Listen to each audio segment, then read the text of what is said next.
నమస్కారం అండి. ఇంకో విషయం ఈరోజు టాపిక్ అండి. మన కడప జిల్లాలో వైఎస్ వివేకానంద రెడ్డి గారి హత్య జరిగిందండి. కానీ ఎవరు చేశారో ఏమో కానీ ఇంతవరకు బయట రాలేదు. కానీ ఆ చేసిన వారి కోసం ఆడబిడ్డలైన సునీత గారు, వైఎస్ షర్మిలారెడ్డి గారు ప్రాణాలు తెగాయిచ్చి తిరుగుతున్నారండి. ఆడపిల్లలంటే అలా ఉండాలండి.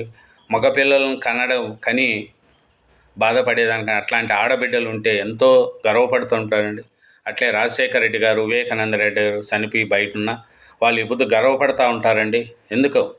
ప్రజల కోసం, నా కోసం రోడ్లంటే తిరుగుతున్నారు అని వివేకానంద రెడ్డి గారిని హత్య కోసం, వాళ్ళను చంపిన వాళ్ళ కోసం షర్మిల, సునీతారెడ్డి గారు చాలా కష్టపడుతున్నారండి. రోడ్ల మీద కష్టపడుతున్నారండి. జోలు బట్టి అడుక్కుంటున్నారండి.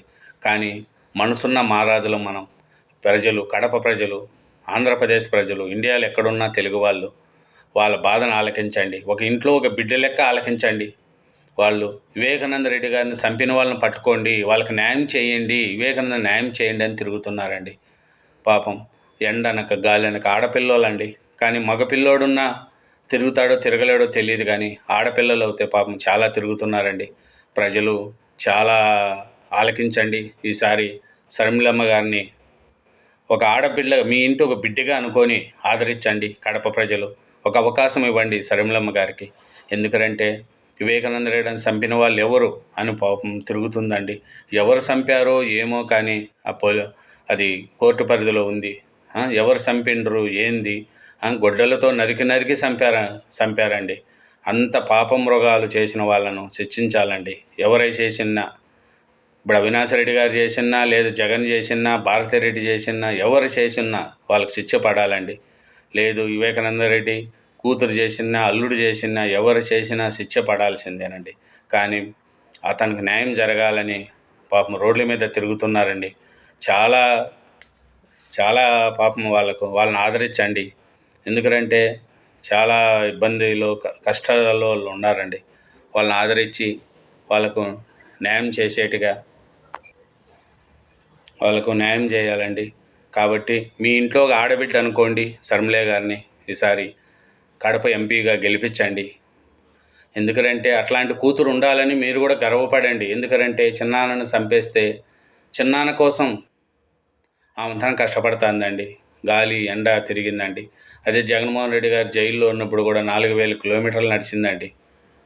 కాబట్టి కడప ప్రజలు, విజ్ఞతలు తెలుసుకున్న వాళ్ళు ఆలోచించి షర్మిల గారిని ఒక ఆడబిడ్డ అనుకొని గెలిపించండి. న్యాయాన్ని గెలిపించేట్టుగా న్యాయాన్ని గెలిపించండి. ఒకసారి అవకాశం ఇవ్వండి షర్మిల గారికి. ఎందుకంటే ఆడపిల్ల అండి, అంత ఎండనక గాలినక తిరుగుతుంది. అలాంటి వాళ్ళను ఒకసారి అవకాశం ఇచ్చి షర్మిలారెడ్డి గారిని గెలిపించండి. కడప ప్రజలు చాలా గొప్పవాళ్ళండి.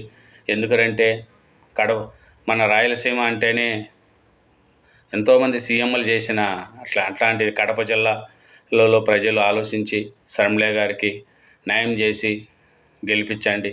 ఎందుకంటే ఆడపిల్లలండి రోడ్డు మీద తిరుగుతుందని కొంగు పట్టుకొని అడుగుతుందండి ఓటు ఏమని. అట్లాంటి మహాతల్లిని ఓటేసి గెలిపించండి.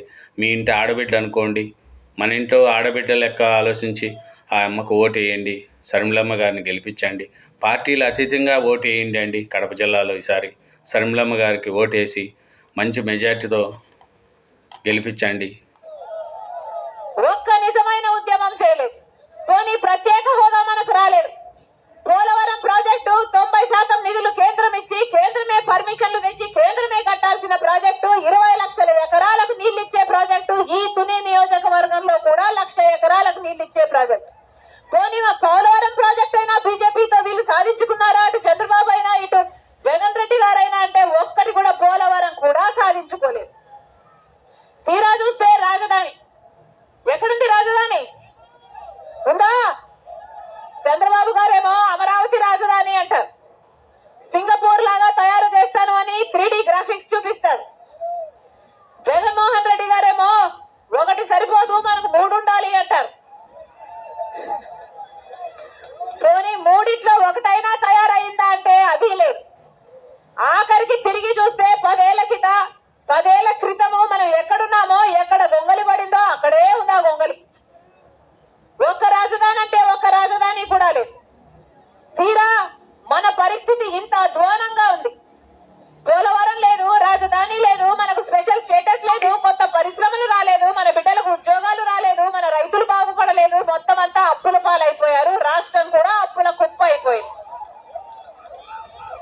ఇంత అన్యాయం జరుగుతున్నా ఈరోజు మన రాష్ట్ర ప్రజలకు, మన రాష్ట్రానికి ఇంత అన్యాయం ఇప్పుడు ఇస్తారట. ఇక ఎప్పుడు పరీక్షలు రాసేది, ఎప్పుడు వీళ్ళకు ఉద్యోగాలు వచ్చేది? వీళ్ళకు నిజంగానే ఉద్యోగాలు ఇవ్వాలి అన్న చిత్తశుద్ధి ఉంటే మరి ఈ 5 సంవత్సరాలు ఎందుకు ఇవ్వలేదు? ఆలోచన చేయి. వీళ్ళ రాజశేఖర రెడ్డి గారి ఆశయాలను నిలబెట్టేది. అసలు రాజశేఖర రెడ్డి గారు బ్రతుకున్నప్పుడు వ్యవసాయం ఎలా ఉండేది? ఏమన్నా రైతులున్నారా? రైతులున్నారా అన్నా? వ్యవసాయం ఎలా ఉండేదన్నా? రాజశేఖర రెడ్డి గారు ఉన్నప్పుడు రైతే రాజు. వ్యవసాయం పంట, ఇన్పుట్ సబ్సిడీ ఉండే, విత్తనాల మీద సబ్సిడీ ఉండే, డ్రిప్ మీద సబ్సిడీ ఉండే, పంట నష్టపోతే అద్భుతంగా పంట నష్టపరిహారం ఉండే, పంట బీమా ఉండే. ఎంత అద్భుతంగా కానీ జగనన్న గారు ఇచ్చిన ప్రతి మాట తప్పారు. అందుకే చెప్తున్నాం, ఈ ప్రభుత్వం పోవాలి, రాజశేఖర రెడ్డి గారి సంక్షేమ పాలన మళ్ళీ రావాలి. అందుకే చెప్తున్నాం, రాజశేఖర రెడ్డి గారు ఉన్నారు కదండి శర్మిల గారు. జగనన్నకే ఓటు వేయొద్దని చెప్తుంది. ఎందుకంటే రాష్ట్రాన్ని నాశనం చేశాడు, 3 రాజధానులు అంటూ చేశాడు. ఒక రాజధాని కూడా కట్టలేదు. సొంత చెల్లెళ్ళే బయట వచ్చి జగన్కు ఓటు వేయొద్దంటే బయట ఉండేవాళ్ళు మనం ఎందుకు ఓటు వేయాలండి? ప్రజల్లో మార్పు చూసుకోండి. వాళ్ళు సొంత తోడబుట్టిన చెల్లెళ్ళే నాకు వద్దు, జగనన్నకు ఓటు వేయొద్దు అంటే ఇంకా జనాలు మేము ఓట్లు వేస్తాము, బానిసలుగా ఉంటామంటే ఇంక మన ప్రజలు ఎలా ఆలోచించుకోండి. వాళ్ళు వద్దు, సొంతం చెల్లెలే ఓటు వేయొద్దు అన్నప్పుడు ప్రజలు మనం ఎందుకు ఓటు వేయాలండి? ఆలోచించుకోండి. మంచి పరిపాలన అందించేవానికి ఓటేసి గెలిపించండి. అట్లాంటి జగన్ లాంటి దుర్మార్గునికి ఓట్లేసి రాష్ట్రాన్ని 3 రాజధానులు ఏమి రాజధాని కట్టాడండి? చదువుకున్న పిల్లలు అనంతపురం పిల్లలు, కడప వాళ్ళు, చిత్తూరు వాళ్ళు, కర్నూలు వాళ్ళు హైదరాబాద్కు, చెన్నైకి, బెంగళూరుకి వెళ్ళిపోతున్నారు ఉద్యోగాలు లేక. ఒక రాజధాని కట్టి ఉండింటే అక్కడ కంపెనీలు వచ్చు, పరిశ్రమలు వచ్చు, రాజధాని డెవలప్మెంట్ అవ్వు కదా.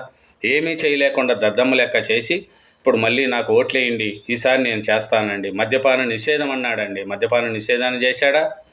చెప్పండి. పోలవరం ప్రాజెక్టు కట్టాడా? ఏం చూసి ఓట్లేస్తారండి? మీరే ఆలోచించండి. ఏం చూసి ఓట్లేస్తారు చెప్పండి?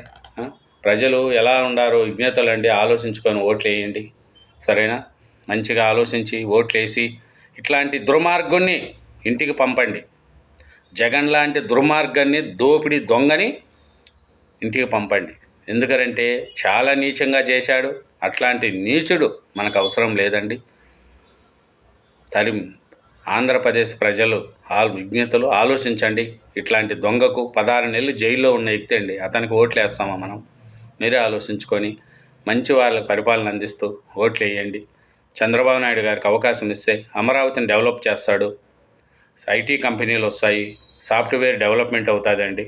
ఒకప్పుడు హైదరాబాద్ అంటేనే చంద్రబాబు నాయుడు అండి.